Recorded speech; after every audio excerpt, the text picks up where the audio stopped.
বিরোধিতা করবে আমরা তার বিরোধিতা করব। এটা হচ্ছে আমাদের মূল আকীদা এবং আমাদের ঈমানের দায়িত্ব।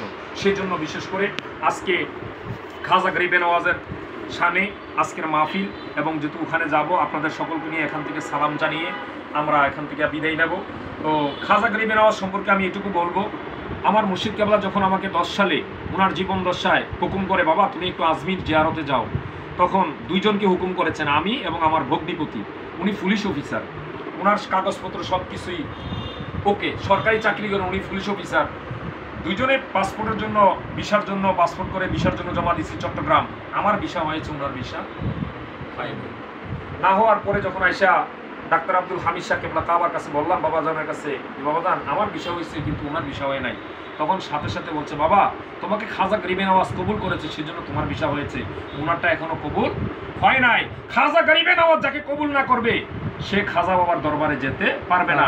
অনেক লোক আছে বাংলাদেশ থেকে ক্যালকাটা যাইয়া ফেরত আসে, দিল্লি যাইও ফেরত আসে, খাজা গরিবে নওয়াজের দরবারে যাওয়ার সুযোগ নাই। খাজা গরিবে নওয়াজ যাকে টান দিবে সে খাজা গরিবে নওয়াজের কদমে যেতে পারবে। আরেকটা জিনিস বলেছে, বাবা খাজা গরিবে নওয়াজ দরবারে যখন যাবা তুমি যা জানো, যেভাবে আগে একটা ওই যে রেকর্ডিং করতো ইয়ার মধ্যে, রেলের মধ্যে, আমরা ক্যাসেটের মধ্যে, এই নতুন ক্যাসেট আনলে এটার ভিতরে রেকর্ডিং হইতো, পুরান হলে এটার ভিতরে হইতো না। খাজা গরিবে নওয়াজের দরবারে তুমি যে কিছু জানো পারো, তোমার কিছু আছে, সব এডি দিল্লির থেকে মুচ্ছা, ক্যালকাটা থেকে মুচ্ছা ওই দরবারে যাইবা। যদি যাও তাইলে ওখান থেকে কিছু কিছু যদি মনে করো যে আমার মধ্যে কিছু আছে, তাইলে হ্যাঁ থেকে কিছু আনার সুযোগ নাই।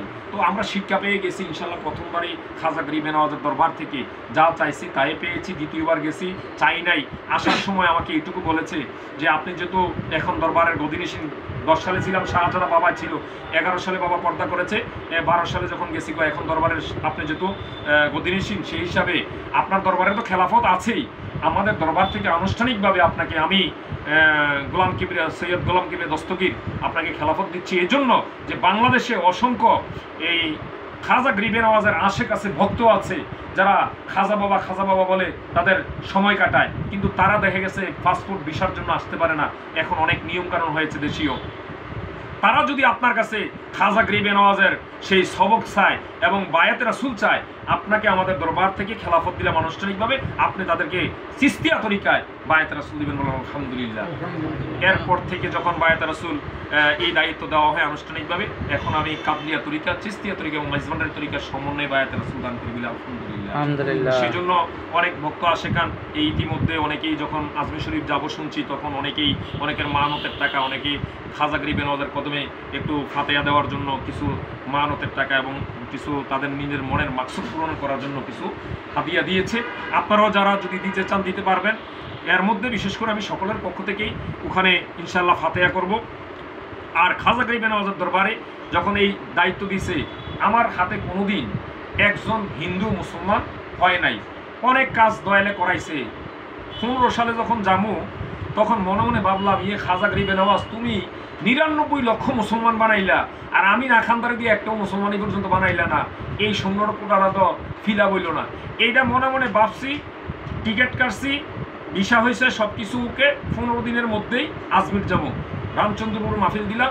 এই মাহফিলের মধ্যে এক হিন্দু ছেলে আইসা দাঁড়াইয়া বলতেছে, কবাদান আমি হুজুর কালিমা পড়ে মুসলমান হবো আপনার কাছে। তখন তাকে এই রামচন্দ্রপুর থেকে নিয়ে আসলাম দরবারে আইনা আনুষ্ঠানিকভাবে তাকে রোটারি পাবলিকের মাধ্যমে সরকারি বাংলাদেশ সরকারের নিয়ম অনুযায়ী, আইন অনুযায়ী তাকে কালিমা ফরাইয়া মুসলমান বানাইয়া তারপরে আমি 3 দিন পরে আজমির শরীফ গেছি, বলি আলহামদুলিল্লাহ। তাহলে খাজা গরিবে নওয়াজের কাছে মনে মনে আর্জি করছি যে এই কোটাটা আমার ফিল আপ হয়েছে না, এটা ফিল আপ করে দিছে। এরপরে অসংখ্য হিন্দু মুসলমান হয়েছে, এই খানাগাতো অনেকে হয়েছে, বলি আলহামদুলিল্লাহ। তাইলে সেটা খাজা গরিবের দরবারে যে চায় কেউ ফিরে না। এই জন্য একটা ইয়া আছে, গজল আছে, কেউ ফিরে না খালি হাতে খাজারে তোর দরবারে, চাইতে জানলে রয়ে না কাঙ্গাল ও পুরান্ত ভান্ডারে, চাইতে জানলে রয়ে না কাঙ্গাল ও পুরান্ত ভান্ডারে, বলি আলহামদুলিল্লাহ। খাজা বাবার দরবারে খালেস নিয়তে যারা যাবে, কাদরিয়া তরিকা, চিস্তিয়া তরিকা, মাইজভান্ডারি তরিকা, এই 3টা তরিকা নিয়ে বিশেষ করে আমি গবেষণা বা যতটুকু রিসার্চ করেছি, 3টা তরিকার সকল ধারা ইবাদতের গাউসুল বাকের দরবারেও সামা হয়, খাজা গরিবে নজর দরবারও সামা হয়, মাইজভান্ডার দরবারও সামা হয়, মাধবপুর দরবার শরীফও সামা হয়। সামার মতন হয়। আমরা কোরআন হাদিস অনুযায়ী যেভাবে সামা করার দরকার এইভাবে আমরা সামা করবো ইনশাল্লাহ। আজকেও সামা করার জন্য আমাদের শিল্পীরা এবং যারা সামার আশেক তারা এসেছেন। আমরা কিছুক্ষণ পরে মোনাজাত দেব, দেওয়ার পরে তাবারুক খাওয়ার পরে যারা সামা করবেন তারা থাকবেন, যারা সামা করবেন না বা তারা আছে আপনাদের সকলকে বিদায় জানাবো, বিদায় নেবেন। তো বিশেষ করে খাজা গরিবে নজর দরবারে এই বছর যাচ্ছি এবং আগামী বছর আমি আজকেই ঘোষণা দিয়ে যাচ্ছি, আগামী বছর 11 জন, কয়জন গাউসবাগের নামে 11 জনকে নিয়ে একটা টিম করে খাজা গরিবে নজর দরবারে যাব। এর মধ্যে মদিনার কাফেলা সংগঠনের বিশেষ করে সেক্রেটারি সাহেব এটার দায়িত্ব পালন করবেন। 1 বছর আগে ঘোষণা করে দিলাম। এরপরে যদি কোন আমি শুনছি না, আমি জানছি না, তারপরে কিন্তু হবে না। ঠিক আছে, আপনি একজন যাবেন, তাহলে 2 জন হয়ে গেল আগামী বছর সফর সঙ্গী হিসেবে। আমিও যাবো। দয়ালের মেহরবানি কবুল, 4 জন হয়ে গেছে। 11 জন, কয়জন? 11 জন গাউসবাগের নামে খাজা গরিবে নজর দরবারে নিয়ে যাব ইনশাআল্লাহ। এটি নোট করে নেবেন ইনশাআল্লাহ। আগামী বছর আমরা এটা সফর দেব। তা খাজা গরিবে নজর দরবারে অসংখ্য কেরামত আছে, যেটা খাজা গরিবে নওয়াজের একটা সুড়ঙ্গ। বিশেষ করে ওনার রওজার পাশে ওনার মাজার শরীফ যখন বাদশাহ আলমগীর ওনার সময়কালে ভাঙতে আসছিলেন, সংক্ষিপ্তভাবে বলি, তখন বাদশাহ আলমগীর বলল যে আমি বাদশাহ, এই ভারতবর্ষের আমার কাছে এত মানুষ আসে না, কিন্তু খাজা গরিবে নওয়াজের দরবারে এত মানুষ যায়। এটার কারণ কি, ভেদ কি? আজকে খাজার দরবারে যাব, সে কি মারা যাওয়ার পরে জানছি মানুষ এখানে কিছু থাকে না, কিন্তু ওখানে মানুষ যায় কি পায়? তখন খাজা গরিবে নওয়াজের দরবারে আসছেন, এসে বাদশাহ আলমগীর সকলকে জানাইয়া যে খাজা গরিবে নওয়াজ যদি সত্যি আল্লাহর ওলি হয়ে থাকে তাহলে এই মাজার থাকবে, না হয় এই মাজার ভেঙে ফেলা হবে। ওনার সৈন্য সকলকে নিয়ে এসে এজাজত নিয়ে মাজারের সামনে দাঁড়াইয়া সালাম দিলেন বাদশাহ আলমগীর, আসসালামু আলাইকুম ইয়া খাজা মাইনুদ্দিন। প্রথম সালামে কোনো জবাব নেই, বলছে 3 বার সালাম দেবো, 3 বারের মতো যদি কোনো জবাব না আসে সাথে সাথে সেটা শেষ করা হবে। দ্বিতীয়বার সালাম দিলেন, আসসালামু আলাইকুম ইয়া খাজা মাইনুদ্দিন, কোনো উত্তর আসে না। তৃতীয়বার যখন সালাম দিলেন, ইয়া খাজা মাইনুদ্দিন, আসসালামু আলাইকুম ইয়া খাজা মাইনুদ্দিন, সাথে সাথে সালামের জবাব দিলেন, ওয়া আলাইকুম সালাম ওয়া রাহমাতুল্লাহি ওয়া বারাকাতুহু। বলি আলহামদুলিল্লাহ। আলহামদুলিল্লাহ। প্রশ্ন করা হইল যে আপনি প্রথম দ্বিতীয় কেন সালাম নিলেন না? তখন খাজা মাইনুদ্দিন চিশতি সানজি রহমাতুল্লাহ ওনার রওজা মুবারক থেকে সরাসরি উনি উত্তর দিলেন যে আমি প্রথম সালামের সময় কাবা শরীফ তাওয়াফ করতেছিলাম, দ্বিতীয় সালামের সময় আমি মদিনা শরীফ তাওয়াফ করতেছিলাম, তৃতীয় সালাম আপনার জবাব দেওয়ার জন্য আমি আজমির শরীফ হাজির হয়েছি। বলি আলহামদুলিল্লাহ। আলহামদুলিল্লাহ। এই সুরঙ্গটা এখনো আছে।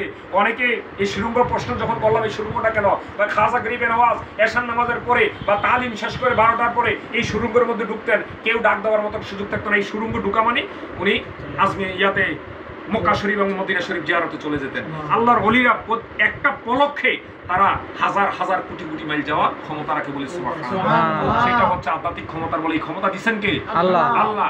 আমরাও যদি কাজ করি আল্লাহ আমাদেরকে সেই ক্ষমতা দিবেন, কারণ ওলিদের দরজা খোলা আছে, বেলায়েতের দরজা খোলা আছে। আমরা এখনো ওলিদেরকে চিনি না। কি ওলিদেরকে চিনি না? এই জন্য রমেশ বলছিল, তোরা চিনিলি না তারে আখিরি জবানার গাউস খেলে ভান্ডারে, তোরা চিনলি না তারে, তোরা চিনিলি না তারে আখিরি জবানার গাউস